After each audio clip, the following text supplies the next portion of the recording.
Sir ಅಗ್ರಿಕಲ್ಚರ್ನಾಗೆ second rank ಬಂದಿದೆ. ನರ್ಸಿಂಗ್ನಾಗೆ 10th rank ಬಂದಿದೆ. ನ್ಯಾಚುರೋಪತಿನಾಗೆ 8th rank ಹಂಗೆ ಬಂದಿದೆ. ಮತ್ತೊಂದು 9th ರ್ಯಾಂಕ್ ಬಂದಿತ್ತು. ತುಂಬ ಚಲೋ ಅನ್ಸಾತಿದೆ.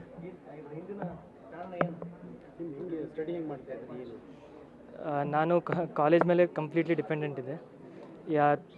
ಎಲ್ಲ ಸರ್ಸ್ ತುಂಬ ಹೆಲ್ಪ್ ಮಾಡಿದ್ದಾರೆ. ಆ್ಯಸ್ ಮಮ್ಮಿ ಹೇಳಿದರು 9 o'clock to 5:30 ಇಲ್ಲೇ ಇರ್ತಿದ್ದೆ, ಕಾಲೇಜ್ನಾಗೆ ಇರ್ತಿದ್ದೆ. ಯಾವಾಗ ಡೌಟ್ ಕೇಳಿದ್ರು ಅವ್ರು ಬಂದು ಅವ್ರು ಕ್ಲಿಯರ್ ಮಾಡ್ತಿದ್ರು. ಆನ್ಲೈನು ಕೇಳ್ಬೋದಿತ್ತು, ಆಫ್ಲೈನು ಕೇಳ್ಬೋದಿತ್ತು. ಅವ್ರು ತುಂಬ ಹೆಲ್ಪ್ ಮಾಡಿದ್ದಾರೆ. ಮತ್ತು ಪೇರೆಂಟ್ಸು ಸಪೋರ್ಟ್ ಮತ್ತು ಎವ್ರಿ ಟೈಮ್ ಸಪೋರ್ಟ್ ಮಾಡಿದ್ದಾರೆ. ಅವ್ರು ತುಂಬ ಹೆಲ್ಪ್ ಮಾಡಿದ್ದಾರೆ ಪೇರೆಂಟ್ಸು. ಇಲ್ಲ ಹೋಪ್ ಮಾಡಿರಲಿಲ್ಲ ಇಷ್ಟು ಚಲೋ ಬರ್ತದೆ ಅಂತ ರ್ಯಾಂಕಿಂಗ್ ಹೋಪ್ ಮಾಡಿರಲಿಲ್ಲ. ಮುಂಜಾನೆ 5 ಗಂಟೆ ಹಂಗೆ ಹೇಳ್ತಿದ್ದೆ. 5 ಗಂಟೆಯಿಂದ 8 ಗಂಟೆ ಓದ್ತಿದ್ದೆ, 3 ತಾಸಲ್ಲಿ. ಆಮೇಲೆ ಕಾಲೇಜಿಗೆ ಬರ್ತಿದ್ದೆ, ಫ್ರೆಶಪ್ ಆಗಿ ಕಾಲೇಜಿಗೆ ಬರ್ತಿದ್ದೆ. ಕಾಲೇಜ್ನಾಗೆ 9 to 5:30 ಕಾಲೇಜ್ನಾಗೆ ಇರ್ತಿದ್ದೆ. ನಾನು ಇಲ್ಲೇ ಓದೋದಾಗ್ತಿತ್ತು. 5:30 ಮನೆಗೆ 6 o'clock ಹಂಗೆ ಮನೆ ಮುಟ್ತಿದ್ದೆ. 6 to 8 o'clock ಹಂಗೆ ಮತ್ತೊಂದು ಸೆಷನ್ ಓದೋದಾಗ್ತಿತ್ತು. ಆಮೇಲೆ ಊಟ ಮಾಡಿ ಜಲ್ದಿ ಮಕ್ಕೋತಿದ್ದೆ, 10 ಗಂಟೆಗೆ ಹಂಗೆ ಮಕ್ಕೋತಿದ್ದೆ. ಇಲ್ಲ ಅಷ್ಟು ತುಂಬ ಸ್ಟ್ರೆಸ್ ಆಗೋದು ಹಂಗೆ ತೊಗೋಬಾರ್ದು. ಕೂಲಾಗಿ ಮಾಡಿದರೆ ಚಲೋ ಆಗ್ತದೆ.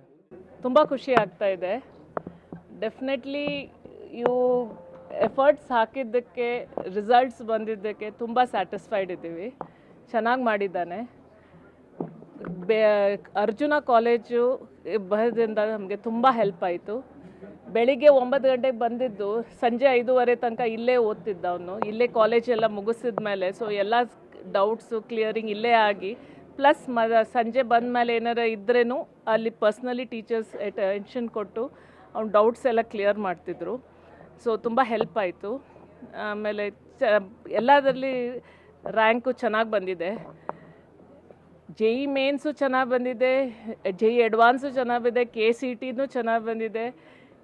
ಆಯಿತು. ಈಗ 2nd ರ್ಯಾಂಕ್ ಅಗ್ರಿಕಲ್ಚರಲ್ಲು, 8th rank B Pharma, D Pharma, 10th nursing veterinary, 8th